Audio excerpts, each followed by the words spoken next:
Hey guys, we got this 2000 Chevy S10. Looking to do a radio install on it today. Putting a factory or switching from factory to an aftermarket CD player. We got the kit here. Just a generic kit. Got it on eBay. So this is the mounting kit. Very basic. You also need a wiring harness and an antenna adapter. So there's the antenna adapter. Most retailers call it a GM1, I think. You can see right here, GM1. And then, like I said, you got a wiring harness.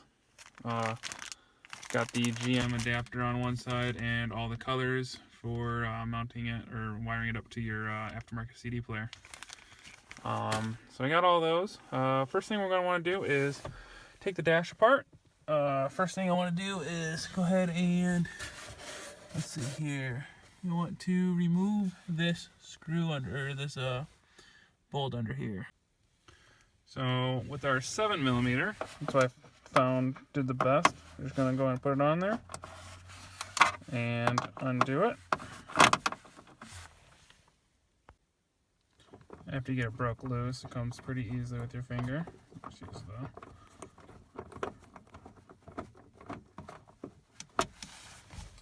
So I'll lay that off to the side. Put mine in my cup holder here. Next, we're going to want to go ahead and I'm just going to take my fingers right here and slowly pull. You're just going to pull away all those pop tabs. Let's see here, just pull slowly.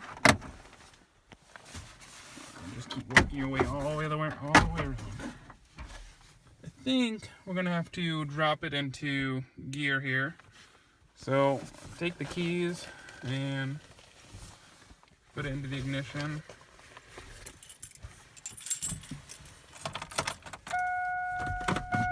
I'm just going to drop it down into first. Underwritten by Liberty Mutual Insurance Company. It's the holidays, so us sales have...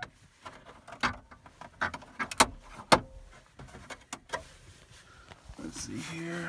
Just keep pulling it all the way around here. Actually, it feels like there might be a couple underneath this kick panel here. So I'm going to go ahead and remove this kick panel. Put it back up into park.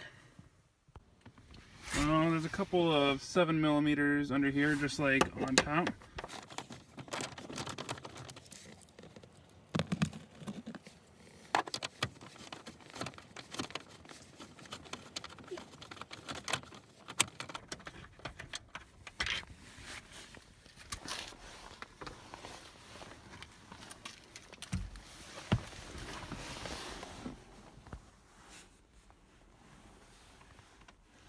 And let's get this other one on the right side.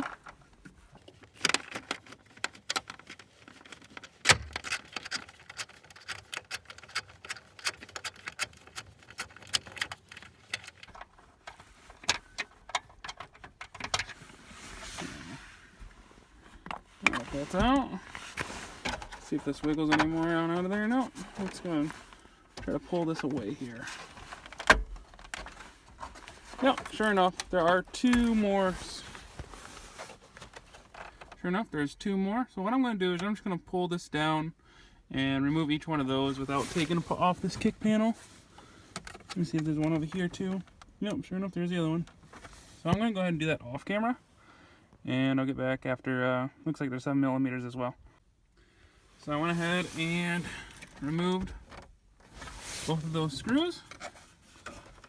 So I would definitely recommend doing it this way. A lot easier than actually removing that kick panel on the bottom. So need to put it into gear again. And just finagle this up. So after you get it up so far, if you reach in behind here, you're going to see that you have a connector here. That's for the airbag.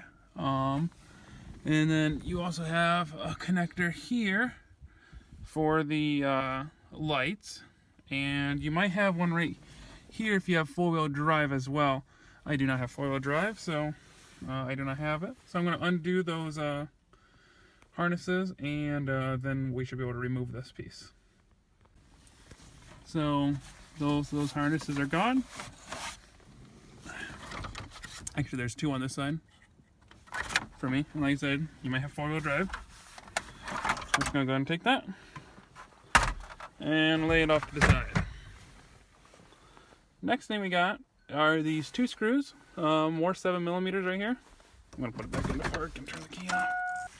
So with your 7mm, go ahead and start unscrewing your radio from the place.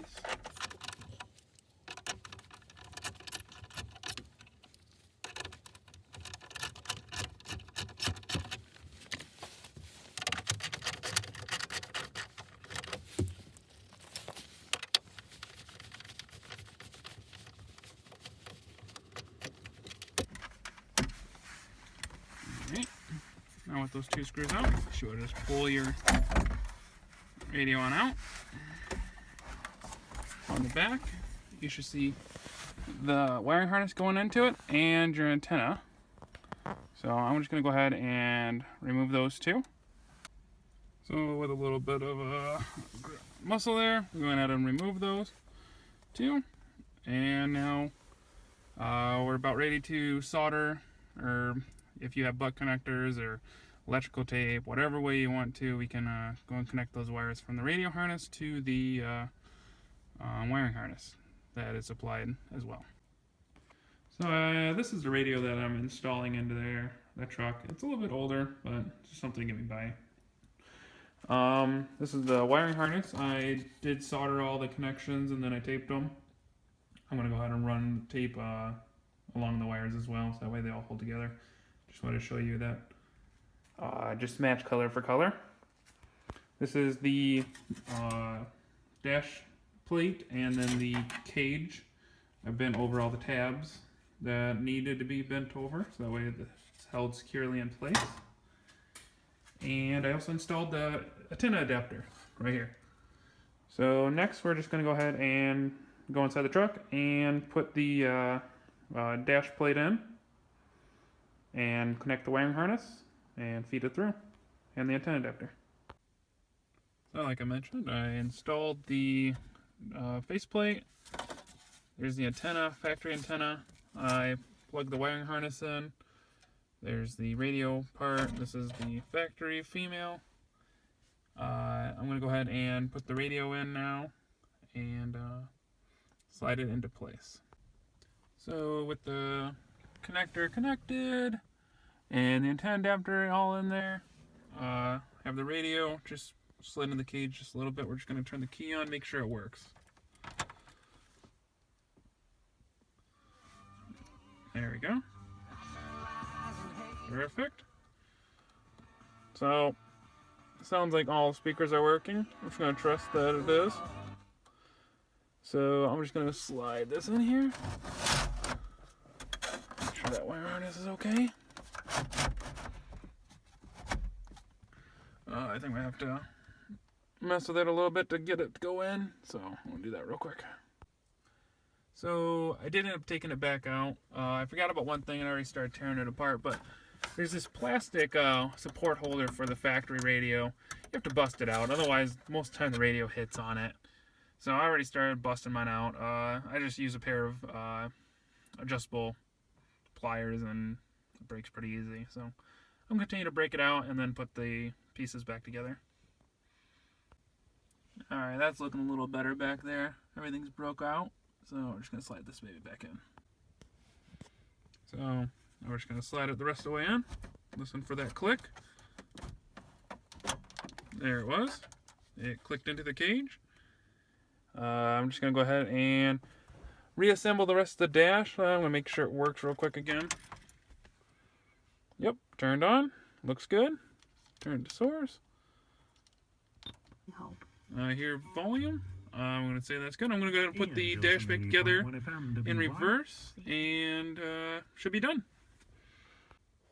Alright, everything is back together. One last validation to make sure everything works. Turns right on. And we got sound. So, this is a job well done. If you like the video, please like and subscribe. And check out my other videos. I also got a bunch on the S10, motor replacement, and other things like that. So thanks again for watching.